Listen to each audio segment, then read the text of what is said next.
Now this is I'm going to use this as a practice for sanding, how to sand correctly, and what mistakes that a painter goes through, especially young people. Young people, and God bless them, you're only young once, but the one thing about young 20-year-olds or around there is they're very impatient. They want everything right now, and they have enough strength and will to force everything through. So they can literally work on a project like this for hours upon hours. Same way they can go right through a video game. And I say they because I'm older. Anyway, what we're trying to do in the artistic sense is to sand the spot putty or mold it, just like an artist. You're an artist now. You're not doing a job to make it look right. You're not. I think your right side of your brain is 1 + 1 = 2, and your left side of your brain is artistic, and that's what we're working on right now. What the hell are you doing in there?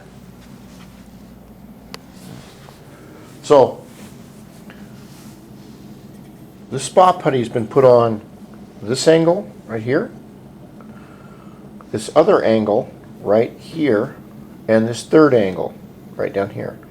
You want to start with one angle, and as we go down with the spot putty, I use 800 wet, and I do a little bit of circles in it. We have to remember that the reason I put on the gray right here is that once you reach your base plastic right down here and right down here, you've already gone too deep. The spot putty needs to have a smooth layer all the way across. All right, with spot putty or primer or plastic or Bondo as we call it, or mud, it all has a different rate at which the sandpaper eats through it.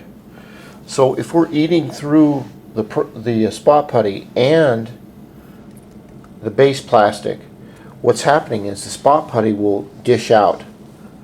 That's the same with primer. That's the same with Bondo, fiberglass fill, whatever you want to do, whatever you want. So we want to get it pretty smooth on this one angle right here, no edges. Use your hands, use your fingertips. They're very, very sensitive. And then you want to start on another angle. Now, if you get bored with one angle, which is very easy to do, you're going, damn it, it's not getting done, it's not getting done, it's just not getting done, then stop what you're doing and move on to another angle. Leave it halfway done. Okay, don't worry about it. Go to a different angle. Go to this angle right here. Okay, and if this one doesn't seem like it's getting done, then move on to another angle or move on to another part. And then come back and slowly fine-tune your work. And remember, if you have a low spot in here, which you will have, you may have to apply this 3, 4, 5 times. But if you have a low spot, don't worry about it. Just fine-tune the edges, get it just as smooth as you can before you put on your next coat of putty. And remember, less is more with this stuff. Because think about it like putting concrete on this plastic right here. We're sanding the concrete down, but we're also sanding off original material off the project, whatever the project is. And when you do that, you're creating a low spot. So think of it as being an artist. Take your 800 grit, go over it, load your paper up. This is what's called loading up. It's where you have a lot of the material, either primer or mud or spot putty, and then we take it over and we clean it. See? And that'll come off. And every so often, you want to, as you get water on here, and you load this up, you want to take off the material and look at it. Look at it from this angle, from this angle, from this angle, from this angle. And if your planes all match up, or you can even have a slight hump or a slight dip in the work, as long as it's feathered out in a long arc and it has no visible edges like these edges right here. You see? Now what I do is, if you notice this part right here, this is in pretty good shape right here. But I have gone down to the base. What I'll do on my final coat is I will put on a very, very small sheen over that.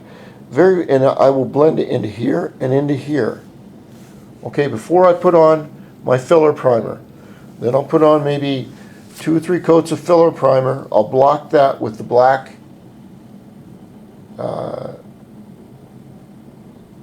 enamel. And then I'll keep fine-tuning it.